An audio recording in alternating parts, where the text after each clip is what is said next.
तो fourth episode की शुरुआत होती है नैना और राणा से, जो कि पार्टी से अपने घर लौट रहे होते हैं।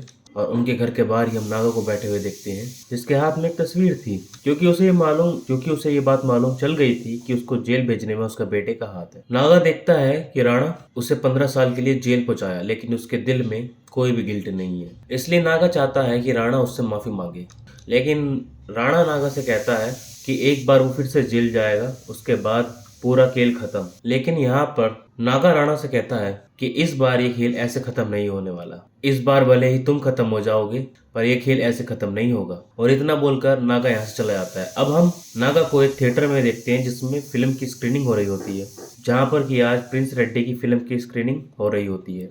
और स्क्रीनिंग में बहुत सारी भीड़ भी थी। और जब साथ ही क्रेडिट के सीन चलाए जा रहे थे, तो उसमें स्क्रिप्ट कंसल्टेंट में नाम नागा नायडू का भी था। थोड़ी देर के बाद यहाँ पे प्रिंस रेड्डी आ जाते हैं। वो सभी को थैंक यू कह रहा था, तभी उसकी नजर नागा नायडू पे पड़ती है और वो काफी घबरा जाता है। उसके बाद वो सीधा ही बाहर निकलता है और हमारे राणा को फोन करता है और बोलता है अपने बाप का हिसाब कर, नहीं तो ये हम सब का हिसाब कर देगा। जिसमें राणा उससे कहता है कि तू शांत रहे, ऐसा कुछ नहीं होगा। जिसके बाद प्रिंस रेड्डी वापस स्टेज पे जाता है। यहाँ पे वो ऑडियंस के सवाल के जवाब दे रहा होता है। तभी यहाँ पर नागा माइक को लेता है और यहाँ पर वो प्रिंस रेड्डी से कहता है कि सभी को एक कहानी सुनाना चाहता है। और वो कहानी में बताता है कि 15 साल पहले ये कहानी हैदराबाद में शुरू हुई थी, जहाँ पर कि एक लेडी का मर्डर हुआ था। जिसने मर्डर किया था, उसकी जगह पर एक इनोसेंट आदमी 15 साल जेल काटा। और इससे पहले नागा यहाँ पर प्रिंस रेड्डी का नाम बोल पाता, हमारा प्रिंस रेड्डी उसको बीच में ही काट देता है और बोलता है कि ये पिक्चर मुझे अच्छी लगी, तो यहाँ पे सब कुछ रिवील ना करें, हम इसके बारे में शाम को बात करते हैं। अब आगे हम तेज और थेरेपिस्ट को एक साथ देखते हैं। यहाँ पर कि तेज उससे कहता है कि आज रात वो तुम उससे मिलना चाहता है, लेकिन यहाँ पर थेरेपिस्ट उससे कहती है कि आज रात उसे थोड़ा काम है, इसलिए वो आज उससे नहीं मिल पाएगी। अब आगे हम ओबी महाजन को देखते हैं। ओबी महाजन को दौरे पड़ते हैं, इसलिए उसका इलाज अब शुरू हो गया था। फिलहाल उसकी एमआरआई कराई जा रही थी। अब अगले सीन में हम जफा को देखते हैं, जो कि नागा के साथ था। यहाँ पे आपस में वो दोनों बात कर रहे होते हैं। यहाँ पे जफा उससे कहता है कि मैं इतने सारे पैसों को क्या करूंगा, उसे समझ में नहीं आ रहा है। जिस पे नागा उससे कहता है कि जो भी तुझे खरीदना है, जो भी तुझे करना है, वो तू कर, तेरे को कोई नहीं रोकेगा। जहाँ पे जफा उसे बताता है कि उसको 200 सीसी की एक बाइक बहुत पसंद है, तभी नागा बोलता है खरीद डाल। और जब नागा और जफा बाइक लेने के लिए जा रहे होते हैं, तभी वहीं पर वो आदमी आ जाता है, जो कि नागा से एक काम करवाना चाहता था। उसे देख के नागा थोड़ा सा डर जाता है, इसलिए वो यहाँ पर जफा को अकेले जाने को ही कहता है। यहाँ पे जब नागा उसके पास आता है, तब नागा को काम बताता है। वो आदमी नागा से कहता है कि वो राणा और प्रिंस को सबक सिखा सकता है अगर तुम मेरे साथ काम करो तो। जिसपे कि नागा भी हाँ कर देता है। साथ ही यहाँ पर हम उन दोनों की कुछ तस्वीरें खींचते हुए एक आदमी को देखते हैं, और वो आदमी कोई और नहीं, श्रीनी होता है। अब अगले सीन में हम श्रीनी और लिली को देखते हैं, जो कि उसी आदमी को पहचानने की कोशिश कर रहे होते हैं, जो कि नागा के साथ कार में था। वो इस आदमी के बारे में राणा को भी बताते हैं, और राणा यहाँ पे उनसे कहता है कि इस आदमी के बारे में तुरंत जानकारी इकट्ठा करो। अब आगे हम तूफान और रेहान को देखते हैं, और यहाँ पे तूफान ने राणा के लिए ढेर सारा पैसा लाया हुआ था, क्योंकि वो रेहान को अडॉप्ट करना चाहता था। थोड़ी देर के बाद राणा रेहान को बाहर भेज देता है, और राणा तूफान से अकेले में बात करना। राणा उससे कहता है सबसे पहले तो तुम्हें स्कूल भेजना होगा और उसे अल्कोहल और ड्रग्स से दूर रखना होगा। जिस पर कि तूफान राणा से कहता है कि वो अपना बेटा बना रहा है, और एक बेटे और पिता से बड़ा कोई रिश्ता नहीं होता, वो रेहान का अच्छे से ख्याल रखेगा। अब राणा के बाहर आने पर उसे रेहान मिलता है। रेहान यहाँ पे राणा से कहता है कि उसकी माँ काफी ड्रग्स लेती है, तो उसे सावधान रहना चाहिए। और यहाँ हम देखते हैं कि जफा ने 200 सीसी की न्यू बाइक खरीद ली है, और जब वो जा रहा होता है, तभी उसको एक ब्रोकर टकराता है और बोलता है अब तूने बाइक तो ले ली है, घर क्यों नहीं ले, जिसमें जफा घर भी खरीद लेता है। और इस बारे में वो सबसे पहले नागा को बताता है। नागा भी बहुत खुश हो जाता है, क्योंकि उसने अपना डिसीजन लिया था। अब आगे हम रेहान की माँ को देख पाते हैं, जिसकी काफी बुरी हालत हो गई थी चरस गांजे के चक्कर। यहाँ पे राणा उसके पास आता है, और वो उससे कहता है कि तूफान तुम्हारे बेटे को गोद लेना चाहता है।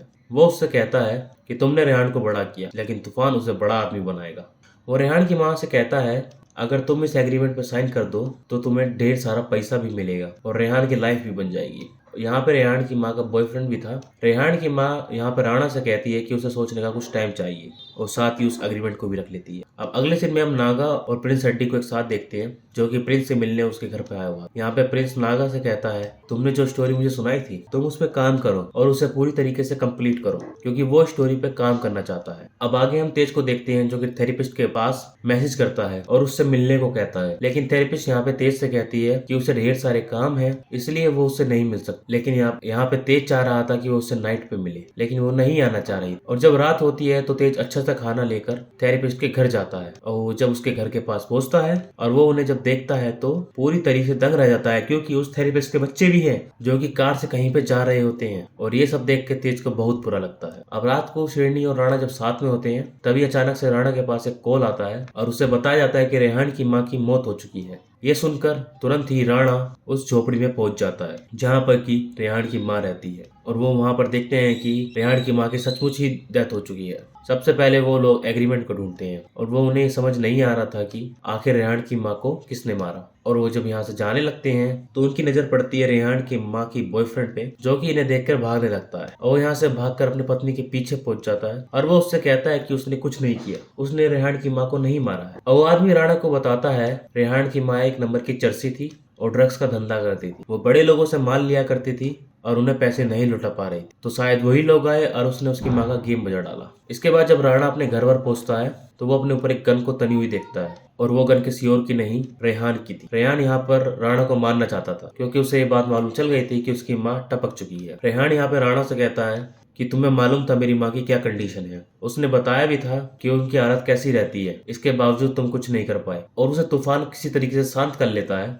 और उसे घर के अंदर भेज देता है, जिसके बाद राणा तूफान को बताता है कि उसने रेहान की माँ से सिग्नेचर ले लिए हैं और अब से रेहान तुम्हारा बेटा है। और यहाँ पे तूफान राणा को बताता है कि रेहान की माँ मार्केट से माल उठाती और वो उन्हें वापस पैसे नहीं लौटा पाती थी, इसलिए उन लोगों ने उसे मानकर चले गए। और साथ ही उसे ये भी बताता है कि रेहान को सिर्फ ये बात पता लगनी चाहिए कि उसकी बाप ने पैसा लेकर भाग गया, जिस पर कि तूफान राणा से कहता है कि रेहान तुमसे जिंदगी भर नफरत करेगा, लेकिन राणा उससे कहता है कि अपनी माँ से तो प्यार करेगा। जिसके बाद हम नागा और उसी आदमी को देखते हैं जिसने कि नागा को प्रिंस के यहाँ पर भेजा था। वो आदमी नागा से पूछता है कि आखिर प्रिंस और तुम्हारे बीच में क्या बात हुई, जिसके बाद नागा उसे बताने लगता है। और दूसरी तरफ राणा की टीम नागा के साथ वाले आदमी के पास खोजबीन कर रहे थे और उन्हें पता लग जाता है कि आखिर वो कौन है। उन्हें मालूम पड़ता है कि वो आदमी अजीज शेख है, जो कि सीबीआई का एक बहुत बड़ा ऑफिसर है। आखिर अजीज शेख राणा और प्रिंस के पीछे क्यों पड़ा है ये तो हमें आगे पता चलेगा, क्योंकि एपिसोड हो चुका है यहीं पे खत्म। जिसको एपिसोड पसंद हो भाई वीडियो को लाइक करो, चैनल को सब्सक्राइब करो। मैं मिलता हूँ आपको अगले एपिसोड।